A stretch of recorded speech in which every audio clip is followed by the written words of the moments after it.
Hi, and welcome to a special edition of Newsmakers One-on-One. I'm Jerry Roberts. It is Tuesday, October 4th, 2022, exactly 5 weeks before the November 8 election. Will this be the last free and fair election of our time? To talk about that and lots of other critical matters in national politics, I am very pleased to welcome back Representative Salud Carbajal, Congressman for the Central Coast in the House of Representatives from the 24th Congressional District. Mr. Carbajal, welcome back. Thanks very much. Good to be back, Jerry. Thank you for having me on your show. Well, I've been following your peripatetic travels in recent weeks to communities in Santa Barbara and SLO counties, handing out goodies from the just completed congressional session, and I want to get to that. But let me start with what I view as a much bigger issue, and that is the perilous state of our democracy. Let me ask you first, do you believe that the Republican Party, as currently constituted, is an anti democracy authoritarian party? Well, certainly we've seen that it's been enveloped by the big lie and the promoting the big lie that there was massive fraud in the last election. And so, from that standpoint, certainly there's some real perils and new characteristics to the Republican Party. And what happened to Liz Cheney in dethroning her and not electing her and taking her away from her leadership posts demonstrates that it's no longer about Republican and Democrat ideologies or differences, but rather a good part of the Republican Party is focused on the big lie and following the cult of a man named Trump versus an ideology or a conservative platform. So, from that standpoint, it is a new party, overwhelmingly a new party. And what they stand for is very fuzzy, other than undermining our democracy. Yeah. Well, if that's the case, help me understand. How is it that the number one accomplishment you typically mention is being a quote unquote bipartisan legislature? Why should voters think it's a good thing that you're working with right wing extremists who help stage an insurrection to block the peaceful transfer of power for the first time in American history? Why is that a good thing? Well, let me correct you, Jerry, if I may, respectfully. Most of the people that are on the other side that are part of the bipartisan caucuses that I'm a part of, overwhelmingly, not all, but overwhelmingly, those individuals have not been the ones promoting the big lie, have not been the extreme individuals that we were discussing earlier. Certainly, they're still part of that party, but most of those people that belong to the Problem Solvers Caucus, the Four Country Caucus, are not the individuals on the other side of the party that are Well, wait a promoting. minute. Wait a minute. There's 147 of your Republican colleagues voted not to certify the election of President Biden, and many of them are running around poisoning the country, hollering that the election was stolen. How many of those 147 voted for your bipartisan bill? You're conflating two issues: the overall individuals that voted for that, and the individuals that make up the bipartisan caucuses that you were alluding to earlier, that I espouse to. Again, the Problem Solvers Caucus has about 60 members, 30 Republicans and 30 Democrats. The Four Country Caucus as well, it has about 28, 30 people, half Republicans, half Democrats. Those individuals overwhelmingly are not part of that 140 something number that voted to not certify the election. There are a few that are still part of our caucuses that voted that way. So there are a few, but overwhelmingly, I don't believe they are of the ilk of those 147 individuals, Republicans that you were referring to. So I just want to clarify. But certainly, Go ahead. I just wanted to provide that clarification. Well, so in other words, if I go and look at the roll calls on your bills, you're saying I won't find any of the election deniers, any of the big lie people that you've been working with? You might find in terms of people that voted for it or co-sponsored some of my bills, you might find a very, very few, but overwhelmingly, absolutely not. All right. Well, I guess the question is, why don't we hear you calling these guys out more often and more loudly rather than, just kind of normalizing them by engaging in, standard transactional politics? Well, I think I do. Maybe I'll have my staff ping you every time that happens so you could not repeat that statement, Jerry. But certainly I do. I don't hesitate, as I've done on your show during the opening, to give you a candid answer of what I think the current state of the Republican Party is. Overwhelmingly promoting the big lie, overwhelmingly affiliated with the cult of Trump and not a conservative, traditional Republican ideology. I try to do that as often as possible. But in addition to doing that, I also believe in collaborating and creating a collaborative environment where we could get things done. Look, the American people in my Central Coast constituents want me to govern. They don't want me to be there, focusing overwhelmingly on ideology. I'm a Democrat. They want me to be a strong Democrat. They want me to be a principled Democrat, but they also want me to find opportunities to govern and find and collaborate. And I try to reach that balance because I want to be effective for my district. But isn't that a little like, say a Christian Democrat in 1932 Weimar Germany saying, hey, I got these great new streetcars for Berlin by working with my friends in the National Socialist Party? That's quite a stretch there, Jerry, to so you don't think that they're headed toward fascism? To make that analogy with what I just said.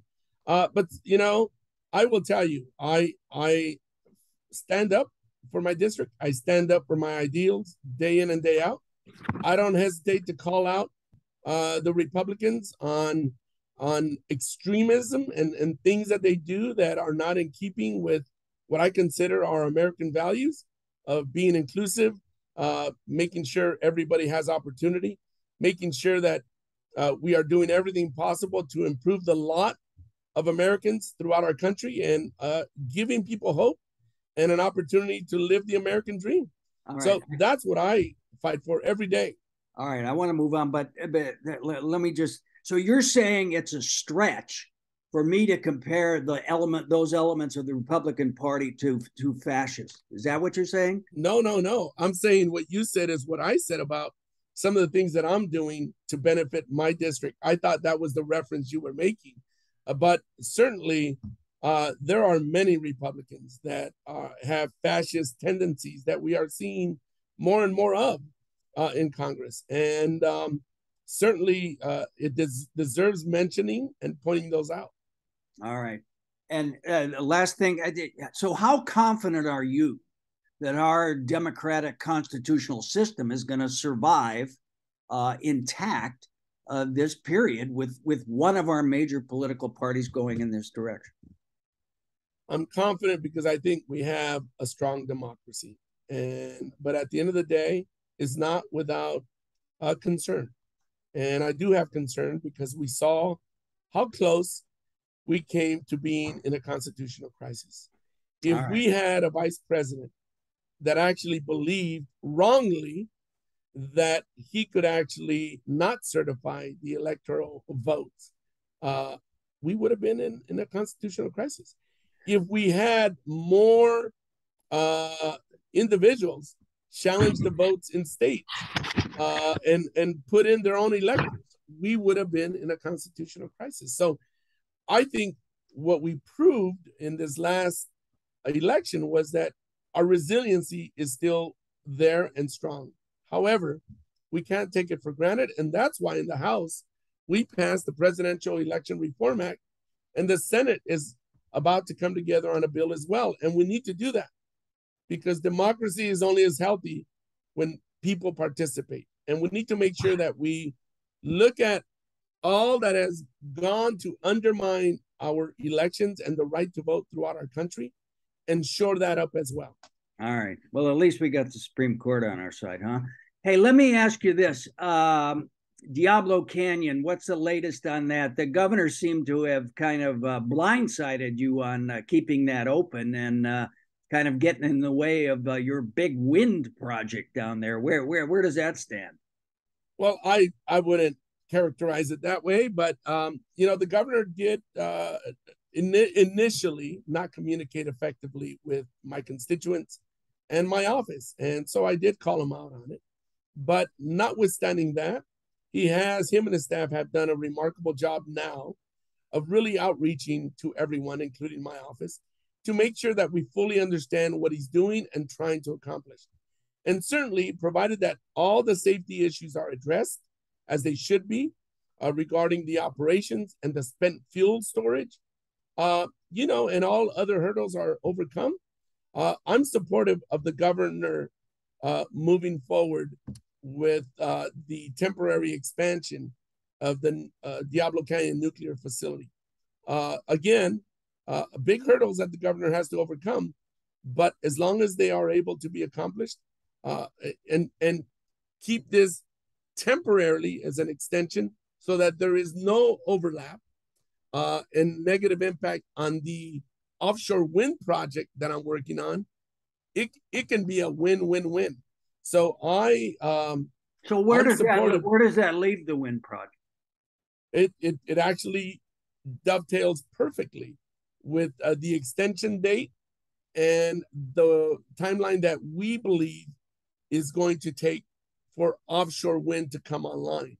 So it's actually within the range of a timeline being synchronized together.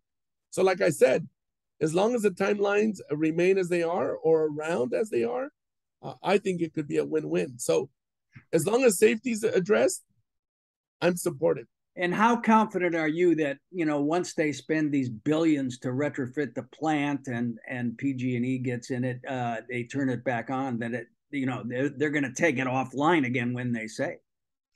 You know, I can only adhere to the decisions that are being made, the parameters that are being put forth, and hope that that is the outcome when we reach that time frame again. Jerry, just like you, I don't have a crystal ball, but all I can do is have confidence and trust in the framework that is being put forward, the timeline that is being put forward. And again, there's going to be so much momentum with offshore wind that will, I think, be the pressure to make sure that we adhere to the timeline being outlined for the expansion of the Diablo Canyon power plant. When we're ready to bring those investments and offshore wind on board, it's got to come in somewhere.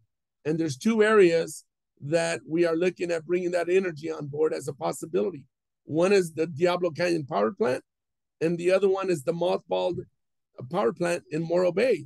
So those two are what is being projected to be the input areas for the energy produced offshore. All right. Just quickly, I mean, how important do you think going forward nuclear energy should be to the state and the nation's, you know, energy supply? Obviously, you know, we've been thinking you know, we need to phase it out, but this seems like a pivot point. Well, first of all, again, I want to remind us that there's already an existing power plant named the Diablo Canyon power plant facility by PG&E. This is expanding it temporarily.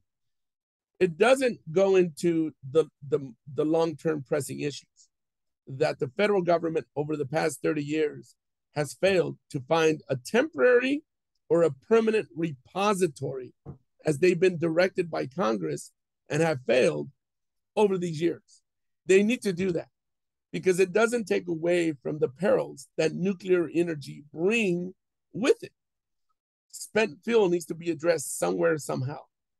There's always the science that goes into demonstrating whether the facility is near or on fault lines. And based on the science we have right now, there is still safety parameters that I am being told could lend itself to expanding temporarily this facility, which is a likely possibility. But all of those safety issues have to be taken into consideration when considering nuclear energy. We still haven't developed the science and technology to mitigate and address the radiation potential accidents, to mitigate the spent fuel issues. And so until we do that, the energy might be clean on a day-to-day basis, but from a potential major disaster dealing with radiation and the spent fuel, that's not something to take lightly. So you haven't changed your position on that? Well, not long-term on nuclear energy. Okay. For the Diablo Canyon temporary expansion, I'm okay with it, provided that the safety issues get dealt with. No, that's what I was asking. Lest we forget, you are running for re-election. This would be what, your fourth term? And as you go around and talk to voters in the district, what do you find people seem more motivated by? They're upset about inflation and gas prices, or the Dobbs decision, the Supreme Court doing away with Roe v. Wade. Which of those two do you hear more about? Actually, all of the above. I am hearing a lot of concern of the Roe versus Wade and the Dobbs decision, and the fact that for the first time, this court is negating over 50 years of precedent, and that they are taking rights instead of giving rights. They're taking rights away from our citizens. Women's rights are being taken away. And I think women and men who support access to abortion for women are stepping up and are saying enough is enough. Elections have consequences. We better get out there and vote. So I am hearing that loud and clear. Certainly on inflation, we are hearing the pain that families and individuals are going through, as well as my own family, to put food on the table. The increase in groceries, the grocery bills, gasoline, the expense of gasoline. It's terrible that the oil companies have chosen to do maintenance of the refineries right now, which is increasing the price of gas again. It's sad. But other expenses like childcare, housing, healthcare, all of those issues are issues that families are grappling with. And I'm proud that instead of being from a party across the aisle that has focused on no solutions and saying, look, inflation, like it came out of nowhere, are not putting forward any solutions. Whereas I and my colleagues and Democrats have put forth legislation, plenty of legislation, to address this inflation challenge that everybody's facing, to reduce costs, whether it's prescription drugs, whether it's baby formula, whether it's gas, by releasing our strategic oil reserves. We've been focusing on solutions to bring down this inflation that people are facing. But meanwhile, the Fed keeps raising interest rates, and it was going to throw us all in a recession, isn't it? Well, I think the Fed is trying to look at previous learned lessons from what transpired when we've had other similar economic challenges from 2008 and before that. And I think they're trying to find the balance that's going to slow down a heated economy, that is going to address the inflationary issues, and trying to provide that balance. I'm not an expert when it comes to those issues, but I will tell you that if you look at economists across the board, they have been providing input and feel that this is the best course of action at this point in time. All right. Let's talk about the just completed, mostly completed, I guess, congressional session, which even a crank like me has to admit was pretty substantive and productive. As a private. Can you repeat that again, Jerry? I just want to make sure that Mr. Cranky Pants gets in his positive words for a change. No, I said it once. That's all I'm going to do. Let's talk first. Let's talk first about the infrastructure package that was passed on a bipartisan basis with your friends in the authoritarian party there. What does that mean for the Central Coast? Well, it means a lot. First and foremost, let's cut right through it. It means jobs, jobs, jobs. because getting all this money into our communities is going to translate into economic opportunities. But what is the direct benefit? Our roads are going to be improved. Our bridges are going to be stabilized and retrofitted. Broadband. We know that we have broadband islands where there is no broadband. This is going to infuse our broadband infrastructure to make sure everybody can get internet connection. It's going to provide resources to better fight fires and resources to invest in not only ensuring we have clean water, but that we have an expansion of our water supply by investing in reuse, injection, and other strategies, infrastructure. The bipartisan infrastructure law means we're going to have a lot of money that's already been flowing to our districts for public transit. You name it. Electrification. Can you put a number on it in terms of what it means for Santa Barbara County specifically? Let me get back to you on the specific number. I don't want to quote you a number that might be wrong, but I can tell you it is significant. All right. What about the climate bill, which I, as I recall, also has something to do with prescription drugs? I'm never Yes. sure. I'm not sure I understand the connection there, but what is that? What's the practical impact of that? Well, the practical impact is that we're finally addressing climate change in a substantive way. It is the largest investment to address climate change in our nation's history. We're providing tax credits. We're incentivizing renewable energy, solar, wind, offshore wind, the manufacturing and purchase of electric vehicles, the robust expansion of the electrification stations for electric vehicles to be charged. It is putting forth significant amounts of money to address climate change. And again, at the end of the day, what is it doing? Creating jobs, jobs, jobs. Secondly, it's empowering Medicare, first and foremost, to negotiate with pharmaceutical companies, to negotiate prescription drugs, and pass those on to all Medicare recipients. And it will no doubt also have an impact on the broader market, reducing prices for all Americans when it comes to prescription drugs. And we saw that there was going to be a cliff on the Affordable Care subsidies, Affordable Care Act subsidies that we're going to cut off. This is shoring up another 3 years of subsidies to make sure that millions of people continue to have affordable health care moving forward. It is really doing great things. And more importantly, are you ready for the big one, Jerry? Are you ready for the big one? Yeah. Completely paid for by making sure that the billionaire corporations finally pay a fair share of their taxes. All right. What about that? Is a big deal. And over 10 years, $300 billion to reducing our federal deficit. All right. So my prescriptions are going to go down, is what you're saying. I'll absolutely. Let you know you better call me if they don't. All right, I will. Gun violence. It seemed like it was pretty much of a token measure, but it was something. Is that going to have any real practical impact?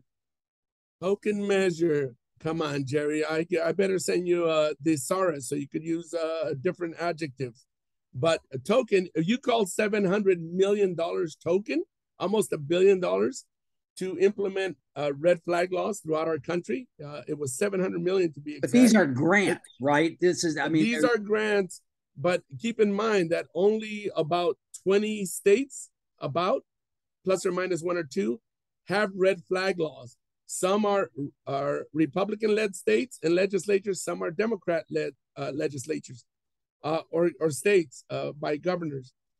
What this bill does is it incentivizes states and local communities to develop their own red flag laws and to have the money to train court and law enforcement personnel and educate constituencies that these laws exist when they come across somebody who is a danger to themselves or someone else. It provides money for our schools. It provides money for mental health. for violence programs in our communities. It raises the age to purchase assault weapons and firearms to 21. It does a lot of good. It is a substantive bill, the first in decades, in over 30 years. Would I have liked to have banned assault weapons again? Certain magazines, high capacity magazines, done more universal background checks? Absolutely. But sometimes you got to take half a loaf and work towards the full loaf. But meanwhile, this Supreme Court tosses out this New York law, so now we're going to have more people with concealed carry. Well, that just tells you the challenges we have with this pretty right conservative court and why elections matter. But look, red flag laws and this bill is going to save lives. Florida alone, Republican-led state, implemented their red flag laws a few years ago. Do you know how many times it's been used? I'm going to let you guess. No, I have no idea. Just give me a wild guess. In the last 5 years. 6. 8,000 times. 8,000 times. California has seen that it's and there haven't been any mass shootings in Florida. Well, there. It's not a panacea. These laws are not going to make it perfect where things never happen, but it's going to reduce things dramatically. All right. And in California, it's been working good. I recently met with a law enforcement on the Central Coast, our DAs, our sheriffs, our police chiefs, and they said, yes, it's working, but there are some challenges in making sure that it works better.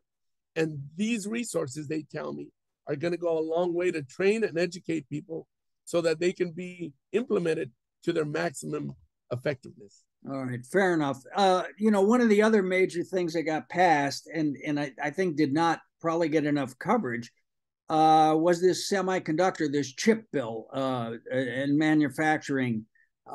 Talk about the practical impact of that. Well, the Chips and Science Act does a few things. It invests over $50 billion, around $50 billion, to ensure that we are bringing back to our country the manufacturing of some real high-tech items, such as semiconductors, that we have come to know was a real challenge during this pandemic when it came to supply chain issues that were created as a result of COVID. We need semiconductors for cars, computers, phones, appliances, washers. Our everyday lives depend on semiconductors. And we realize how vulnerable we've become. Once we were the main producers, once upon a time, of semiconductors as a country. We only produce 14% of them now. The majority comes from Taiwan and other countries. And so this act is going to invest in incentivizing, bringing back that manufacturing to our country, thereby creating what? Jobs, jobs, jobs. And two, it invests in research and development in our country, in standing up facilities and manufacturing facilities throughout our country, and thereby creating jobs and the type of infrastructure that we need to make sure we don't fall peril to that type of circumstance again. And again, it was done bipartisan, like the Bipartisan Infrastructure Law. So despite the polarization and the challenges that exist between our parties in Washington, there are glimmers of hope where we can still get things done. The Bipartisan Infrastructure Law, the CHIPS Act, the PACT Act, Safer Communities Act. Need I go on? Well, let me ask you this. Is there any ceiling on how much money Congress would approve or you personally would vote for the Ukrainians? Well, I think we have been supporting Ukraine. I think to date, we have 50, 60, 55 billion or more, plus or minus, that we have supported for humanitarian arms. It's not just militarily, but humanitarian support as well, and essentials that Ukraine needs during this time. It's been necessary. I mean, we have totalitarian dictator in Putin that is aggressively and unprovoked aggressing against Ukraine. And this is a democracy that's fledgling, and we need to do everything possible to support them. They're not part of NATO, and so it limits what kind of role we can play, but we're doing the best we can to support them, to thwart this aggressive regime of Putin, and at the same time not get sucked into a war where the United States has to send troops into this war and get into the war. Well, so we're trying to find that balance. You're on the Armed Services Committee. How should the U.S. respond if Putin uses a tactical, so-called tactical nuclear weapon? Well, first of all, the United States has already responded and said, that is irresponsible, first of all. Well, he hasn't used it yet. No, but that is irresponsible rhetoric that he's been using. And the United States responded the best way that we could, letting them know that if he did do that, there would be massive consequences without getting into specifics. He could decide and factor in what we might mean, but all we can do is not play tit for tat on an irresponsible escalation of potential use of nuclear weapons. But he needs to know that this isn't going to go lightly, and that the ramifications are huge for the world. Well, what does that mean for his country? What does that mean? Does that mean that the U.S. should consider sending troops then? I think that it is, some of these require strategic options. And if that was to happen, perhaps that would be one of the options we put on the table. But we don't need to get into all those issues other than letting him know that consequences will be forthcoming and they won't be good for him and his country. And that is the best flat out message we could send him. And hopefully that will deter him enough. Would you rule out responding with a nuclear weapon? You're asking me some challenging hypotheticals. I think the nuclear weapons race, and the nuclear devastation use of nuclear weapons would be detrimental to our world. And I take very seriously the use or lack thereof of nuclear weapons. It is too much of a catastrophic weapon that the preference is always never to use nuclear weapons. All right. But we'll cross that bridge when we have to. Yeah. All right. We'll blow up that bridge when we have to. All right. We just got a couple minutes left. I want to circle back on politics a little bit. Let me give you what I expect from your perspective is the three most feared words in the English language. Speaker Kevin McCarthy. Republicans only need 5 seats to take back control of the House. What do you foresee when they do that? Well, I'm not so sure that that's going to happen. I mean, I think the trend is obviously the historical trend leans towards the possibility that that could happen. But we've seen in recent weeks that trend has completely changed because of Dobbs and because of so many extremist positions that we have seen come forward from the Republican Party. And the continued lie that we continue to see from, one second, Jerry, I had my phone went off, that we continue to see from that party. So we're not absolutely sure that that's what the outcome's going to be. And we're hoping that it's not. What do you foresee if it does? Well, if it does, we'll have a negotiated split government where obviously, no doubt, we'll have to negotiate with a Republican-led House to try to find common ground on continuing to move legislation forward when we can find agreement. Obviously, it'll be detrimental to the agenda and the legislation that we have been advocating.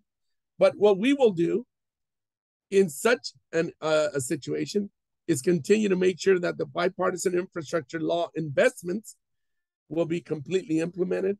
The IRA law investments are completely implemented. Don't forget, they're 5 to 10 years. They have a lifespan of implementing all of those resources and investments. So what we would be doing is make sure the CHIPS Act continues to be realized. The bipartisan infrastructure.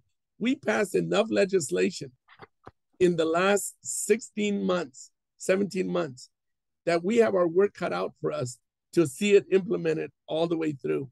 So there's going to be plenty of work to get done, no matter what the composition of Congress looks like. But I will tell you, I'm not absolutely sure that we're going to lose the House. All right. I was going through your campaign reports, and as of June 30th, I think you had $2.5 million in the bank. But you've got an easy race here. I don't see you really helping any of your embattled Democratic colleagues, particularly around the state. Christy Smith, Katie Porter, Rudy Salas, Mike Levin. You gave $25,000 to the DCCC, but why aren't you spending some money to help them out? Well, first of all, I never underestimate any campaign, any race, and I am spending substantial resources this race as well, because I don't take anyone for granted, and I have been supporting, when at all possible, other individuals and candidates throughout the country. As you said, I did contribute my dues, like every member of Congress, Republicans and Democrats. Everybody does that, and done my part to help in that regard as well. But at the end of the day, the best thing I could do is make sure that my constituents feel that I'm working aggressively and successfully for their interests. And that's making sure that legislation is passed that helps improve the lot and the quality of life of their lives here on the Central Coast. That's my focus. I shouldn't be traveling for necessarily all these other political districts when I have work to do here. Yesterday, I had a meeting with the Secretary of the VA and veterans and advocates. So I'm working here in my district to make sure that the interests of veterans, families, constituents are factored in when we consider policy decisions and legislation. I'm working day in and day out to fulfill my responsibility to do that, Jerry. All right. All right. Well, let's leave it there. Representative Salud Carbajal, always appreciate your accessibility and coming on and putting up with it. And thank you for your continued service. And we'll talk to you soon. Thank you, Jerry. I hope you catch. I think we did a debate forum in San Luis Obispo, the Tribune, and they're going to put something on TV about that forum that I had. And by all means, you and the public can look at that that recording if you so choose. But that's on the other side. That's not part of the official conversation here. I just thought I'd let you know, since you keep raising all of those issues. Yeah, well, I just elect them. That's what I always say, All right. Well, I hope to see you. I hope to see you on the KEYT debate. And thanks again for checking in with us, Salud. You have a good one. Take care. Take care.